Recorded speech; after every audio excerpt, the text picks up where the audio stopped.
What if I told you that Elon Musk, the billionaire who is shaping the future of humanity, is the Antichrist, and that we have proof to show you this? Elon Musk's former nanny claims that he is not an ordinary man, but one of the right-hand men of entities that make him the Antichrist on Earth. She recounts a terrifying episode from her childhood when Elon opened a portal to another world, brought monstrous creatures to our plane, and tried to give her as a gift to these entities. What's really behind Elon Musk? Was he a visionary or a pawn in a much larger supernatural game? In today's video, I will read Sarah's account, Elon Musk's former nanny, so you can draw your own conclusions. And if you like unraveling mysteries, subscribe to the channel and comment below this video. Do you think Elon Musk is something more than a super businessman? Or is this all just a conspiracy story? The former nanny's report begins like this. Hi, my name is Sarah, and I have worked as a nanny for many years. It was at this time, when I was still at the beginning of my career, that I met the Musk family. They had just moved to California, and I was hired to take care of Elon, who was about 10 years old at the time. At least that's what I was told. Turns out to me, he looked much smaller than a 10-year-old. He was the size of a 4, maybe 5-year-old, but his intelligence and behavior were far beyond his years. From the beginning, there was something peculiar about him. He was incredibly perceptive. He knew things no child should know. He had piercing eyes, almost as if he could see into your soul. I remember that on the first day, while he was organizing his things in his room, he looked at me and said, "Do you believe in the impossible?" That gave me goosebumps, but I thought it was just something imaginative children do. The family was reserved, especially the parents. They traveled a lot, and I spent almost all my time alone with Elon. He was extremely curious, but he had a way that sometimes made me uncomfortable. I thought I was just projecting things because it was a new house and a new job, but looking back, maybe my gut was warning me about something. I will never forget that night. It was an ordinary day, and I was already used to Elon's quirks. He spent hours drawing things I couldn't understand, symbols, strange shapes, and sometimes he spoke to himself in a language that didn't seem like any I knew. I asked what he was saying, and he laughed, as if it were a joke that only he understood. That night he was quieter than usual. After dinner, he asked me to help him organize his toys in his room. While putting things back, I noticed that he had something like an old notebook with yellowed pages hidden under the bed. I asked what it was, and he quickly took the notebook and said, "You can't touch that. It's not ready yet." I thought that was strange, but I laughed, thinking it was just another joke. Suddenly he stopped in the middle of the room and started moving his hands in a strange way. It was as if he was drawing something in the air, but there was nothing there. The atmosphere became heavy. The air seemed to vibrate, and I felt a chill run up my spine. I wanted to ask what he was doing, but I froze, as if something was holding me in place. Then it happened. A glowing circle like a portal began to form right in front of him. At first, it was just a dim light, but it soon expanded, filling almost half of the room. Inside, I saw things that I will never forget, grotesque, monstrous beings with shapes that defied all logic. Some had eyes all over their bodies, others seemed to be made of living shadows. They moved in a way that was impossible to describe, as if they defied the laws of physics. One of them saw me and started to approach, with huge teeth and a kind of roar that seemed to go through my mind. That's when Elon said something that completely terrified me. "They liked you. You will be the perfect gift for them." He was smiling. It was a cold, distant smile, not at all like a child's. I tried to run, but I couldn't move. It was as if something invisible was holding me, pulling me toward the portal. The monsters were getting closer and closer, and I could feel the heat and rotten smell coming from them. They were ready to devour me, and Elon just watched, impassive. It was as if this was a game for him. The moment I thought it would be the end of me, I did the only thing that came to mind. I started crying out for Jesus. I screamed, "Jesus, help me!" And it was like an explosion of light went through the room. The portal began to shrink, and the monsters retreated as if they were being burned. Within seconds, everything disappeared. The room returned to normal, and I fell to the floor, crying and shaking. Elon was furious. He looked at me with an expression I'll never forget and said, "You screwed up. You were the perfect gift for them. Now they're going to be mad at me." He was more worried about having disappointed those monsters than what had just happened to me. At that moment, I knew there was something very, very wrong with him. After the portal disappeared and the room returned to normal, I sat on the floor, unable to move, trying to process what had just happened. My heart was beating so hard, it felt like it was going to come out of my chest. Meanwhile, Elon was standing in front of me, looking at me with that cold, empty look. There was no empathy, no remorse. He seemed more angry than scared. He crossed his arms and said in a voice that didn't sound like a 10-year-old, "You were the perfect gift. They were so excited and you ruined everything." I stared at him, not knowing what to say. Those words echoed in my mind. Perfect gift. I didn't know what that actually meant, but his tone made it clear he believed it. I asked, "What did you mean by gift? What were those things?" He sighed as if impatient and said, "You wouldn't understand. They just wanted you, and I wanted to make them happy. Now they're mad at me because of you." He spoke as if he were referring to imaginary friends, but there was something much more sinister behind it. I tried to continue the conversation, still shaking. "Elon, this is not normal. What did you do? How did this happen?" He just shook his head, as if he was disappointed in me. "You shouldn't have shouted that name. Now they won't trust me anymore." The way he said that name gave me goosebumps. It was as if even mentioning Jesus deeply bothered him. He left the room and left me alone there, still trying to understand what had happened. As I looked around, everything seemed normal, but I knew nothing would be normal after that night. His expression, his words, the coldness with which he accepted the idea of handing me over to those things, that was not the behavior of a child. It was not the behavior of a normal human being. After that day, I began to realize that Elon had a very particular way of looking at people, as if they were pieces in a game, things that he could manipulate to achieve some objective. And the idea that I was just a gift for those creatures kept me awake at night, unable to sleep. I knew I needed to tell someone this, but who would believe me? I myself couldn't believe what I had seen. At that moment, one thing became clear to me. Elon was no ordinary child, and somehow he was connected to something much bigger and much darker than I could comprehend. I was still in shock after that night. The feeling of almost having been handed over to those creatures consumed me, but what marked me most was what happened the moment I cried out to Jesus. It was instantaneous. The second I screamed, "Jesus, help me," everything changed. There was something about the atmosphere that seemed impossible to describe. An intense, warm and protective light filled the room. It wasn't like the light from the portal, which was cold, dark, and oppressive. This light was different. It seemed to come from all sides at once, as if it were emanating from something invisible, but infinitely powerful. The monsters began to retreat, as if that light was burning them. They roared, but not like before.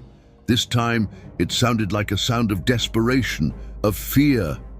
When I looked at Elon, he was standing still, his eyes wide, as if he couldn't believe what he was seeing. For the first time, he looked vulnerable. He tried to raise his hands again, as if he wanted to remake the portal or control the situation, but nothing happened. He just lowered his arms in defeat and looked at me angrily. The light continued to shine until the portal completely disappeared. I couldn't believe what had just happened. It wasn't possible, was it? But at the same time, I knew deep in my heart that this was the moment Jesus saved me. I felt peace and security, even with everything I had just experienced. When the light disappeared, the room seemed normal again, but something inside me had changed. I knew it hadn't been just a dream or a hallucination. I had witnessed something real, something not of this world, and it was only thanks to the name of Jesus that I managed to escape that situation. Elon, however, didn't seem scared by what had happened. He looked irritated. "Why did you have to do that?" he said, almost crying with frustration. "They liked you, and now you've made them leave." He spoke as if I had ruined a prank or ruined a carefully laid plan. It was frightening to see the coldness in his tone, the lack of any empathy. I stood up, still shaking, and asked him, "What was that, Elon? Who were they?" He looked at me with that same cold expression and replied, "You will never understand. Just know that they don't like that name. You were lucky this time." I knew I had escaped by a thread, and I also knew that the name of Jesus had a power that none of these dark forces could match. It was the only reason I was alive to tell this story. After that night, I knew I couldn't keep it all to myself. I was terrified, but also confused. I needed answers. I needed someone to tell me that there was some logical explanation, or at least that I wasn't crazy. So I decided to tell everything to someone who I thought could listen to me without judging me. A close friend of Elon's mother. This woman, who I will call Claire, was very close to her family and was always around. She was friendly to me, and I felt like I could trust her. One day, when we were alone in the house, I found the courage to tell her what had happened. I started slowly, describing Elon's strange behavior, the symbols he drew, the incomprehensible words he muttered. When I reached the portal part, she became serious. I saw her face change completely, as if she was hearing something she already knew but didn't want to admit. I talked about the monsters, about how I was paralyzed, and how crying out to Jesus was the only thing that saved me. When I finished, she was silent for a moment, taking a deep breath. "Sarah," she said finally, "I need to tell you something. Something maybe you should never know." My heart raced. I asked, "What do you mean? What is happening to him?" She hesitated, but then began to speak. "I always knew there was something different about Elon," she said. "Since he was little, he has done things that no child should be able to do. He knew things that no one taught him, things that even adults don't know. I heard stories that he had some kind of special gift. Some people said it was a gift, but I never thought of it as a good thing." When I asked her what she meant, she looked straight at me, her eyes full of concern. "I don't know if he's just a really smart kid or something more, but after what you told me..." She paused, as if trying to find the right words. "I think he could be part of something much bigger, something dark. Some of us think he may be linked to the Antichrist." I froze. What had she just said? How could anyone say something like that about a child? But at the same time, everything started to make sense. His behavior, the things I had seen, the constant feeling that something was wrong. Claire put her hand on my shoulder and said, "If I were you, I wouldn't stay here long. There are things in this house that you don't understand, and maybe it's better that way." After that, I knew I couldn't stay any longer. I resigned the next day. I left that house and never came back. But the memories of that night and what Claire said to me still haunt me to this day. It was the first time I'd heard anyone mention the possibility of Elon being linked to something so sinister. But unfortunately, it wouldn't be the last. After leaving the Musk family home, I tried to move on with my life. But whenever I heard his name, it was impossible not to remember that terrible night. Time passed, and Elon began to gain notoriety, first as a technology genius, then as one of the most influential figures in the world. Every time I saw your face in a magazine or on TV, I felt a chill down my spine. I started to research more about him, about his childhood, his family, and the stories that emerged around him. It wasn't hard to find people who talked about how different he looked since he was little. Some called him a prodigy, others a visionary, but there was always that subtext. Something about him didn't seem human. As he grew in power and influence, more strange stories began to emerge, not only about his unusual genius, but also about his connection with ideas that seemed, in some ways, prophetic.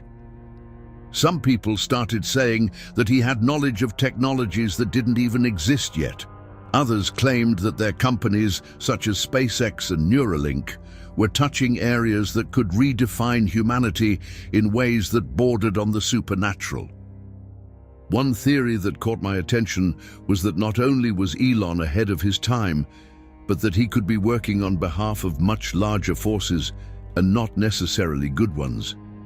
Many believe he is trying to build a new kind of world where humanity would be subjugated by machines or a higher intelligence. Could this be the plan that those beings in the portal had for him? And then there were the stories about his childhood. Some old interviews mentioned that he had a lively imagination and that his parents, even though they were strict, didn't fully understand where his intelligence came from. And that line from Claire about him being linked to the Antichrist. Increasingly, this seemed to gain traction as I connected the dots. One of the things that caught my attention the most was Elon's fascination with space and the idea of colonizing other planets. Some theories say he's not just trying to expand humanity, but rather prepare a place for something greater, something beyond us. Others say his obsession with artificial intelligence is an attempt to create something that goes beyond the limits of humanity, almost like a new race. As much as people call him a genius or a visionary, there's something about him that never seemed completely normal. The way he speaks, the way he acts, the coldness in his decisions. All of this reminds me of that 10-year-old boy who opened a portal in his room and offered me monsters from another world as a gift. I'm not the only one to think this way. The internet is full of theories, some more absurd than others, but all with one thing in common. Elon Musk is not just an ordinary man. He is part of something much bigger. And if what I experienced that night is true, maybe that something bigger is much darker than most people imagine. Even after so many years, I still wonder if it really happened, or if my mind created some part of this story to try to process something inexplicable. But the more time passes and the more I see what Elon Musk is doing in the world, the less I doubt what I experienced. What Claire told me in that conversation stuck with me like a brand. The idea that Elon could be connected to the Antichrist seemed absurd at the time, but today so many pieces fit together that I can't just ignore it. Let's think about the facts. Since he was little, he demonstrated an unusual intelligence, something almost superhuman. His obsession with technology, with exploring the limits of humanity, and even with redefining the future, always seemed to me to be part of something bigger than just ambition. And here comes the scariest part. Some of the biblical prophecies about the Antichrist talk about a charismatic figure who will change the world, bringing innovations that humanity has never seen before, but who, deep down, will have a destructive purpose. Does Elon fit this profile? He has already spoken in interviews about creating an artificial intelligence so advanced that it could surpass humans in everything. He even joked once that humanity is just an intermediate stage in technological advancement. Was it a joke? Perhaps. But it could also be a clue. I remember what I felt when I looked into his eyes that day, right after the portal closed. There was something there that didn't seem human. It was as if he was disappointed in me, but not for any childish or trivial reason. It was as if he was angry because I didn't play the role he expected me to play. Many people believe that Elon Musk is a visionary trying to save humanity. Others say he's just a brilliant businessman. But there are those who see something more sinister behind their actions. Is he being used by forces he doesn't even understand? Or worse, does he know exactly what he's doing and who he's working for? I'm not a theologian nor an expert on conspiracies, but I know what I saw and felt. And I know that that experience showed me that evil can manifest itself in ways we never imagined. For some, he may just be a genius man. For others, he may be the embodiment of something much darker, something that aligns with prophecies about the end times. I know this all sounds absurd, but when I look at what Elon is doing, his ideas, his coldness, his almost divine vision for shaping the future, I can't help but think, what if this is all true? What if he really is part of something bigger and not the side we're expecting? After everything I've experienced, telling this story is not easy. There is always the doubt, will you believe me? Or are they going to call me crazy? But I know I needed to share what happened because it's something that still haunts me to this day. The Elon you know today, that genius who is at the forefront of projects like SpaceX, Tesla, and Neuralink, is the same boy I met, but now with an unimaginable reach. That experience showed me that there are forces in the world that go beyond our understanding. Forces that, if we allow them, can shape the future in ways that are not always for the good. I'm not here to say that Elon Musk is definitely the Antichrist or that everything he does is evil. But after what I've experienced, I can't ignore the possibility that he's involved with something much bigger, something that isn't just human. My intention in telling this is not to accuse or condemn, but rather to raise a question. What if all this is true? What if the decisions he's making, the technologies he's developing, aren't just to improve the world, but to shape it in the image of something we don't fully understand? I leave this question to you. What do you think? Was my experience just the result of a scared and confused mind? Or could there be something much deeper and scarier hidden behind the figure of Elon Musk? Do you believe he is just a visionary, or could there be something darker behind all this? In the end, what I can say with certainty is that the name of Jesus was what saved me that night. Whatever I faced, it couldn't stand up to the power of God. And that gave me the strength to continue, even though I know there are questions that may never have answers. Now I turn the floor over to you. What do you think? Comment your opinions. I want to know if you think Elon Musk is just a misunderstood genius, or if there is something more to this story that we should take seriously. I look forward to hearing your theories.